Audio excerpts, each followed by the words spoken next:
Hi అండి, welcome back to my channel Sunitha Shyam. Friends, please like చేసి అయితే వీడియో ఎండ్ వరకు చూసి సబ్స్క్రైబ్ చేసుకోవడం అస్సలు మర్చిపోవద్దు.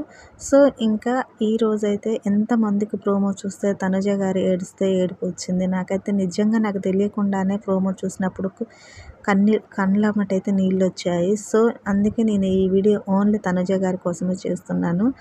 ఎంతవరకు కరెక్టు, అసలు ఇమానియల్ గారికి మాట ఇచ్చాననేసి దివ్య గారు అలా చెప్పి తనుజ గారిని కెప్టెన్సీ నుండి అవుట్ చేయడం నిజంగా నాకైతే చాలా బాధ అనిపించింది. అసలు దివ్య గారు ఏదో మనసులో పెట్టుకొని భరణి గారు వీళ్ళిద్దరి మధ్య తను వస్తుందనేసి అట్లా పెట్టుకొని మనం తీసేయడం, పర్సనల్ గర్జ్ పెట్టుకొని నిజంగా అసలు ఈ కెప్టెన్సీ తను ఎన్ని రోజుల నుంచి ట్రై చేస్తుంది, చివరి వరకు వచ్చి అయితే కెప్టెన్సీ కోల్పోతుంది. సో నాకైతే నిజంగా చాలా బాధ అనిపించింది. ఈ వీక్ అయితే సూపర్ అంటే సూపర్గా ఆడింది.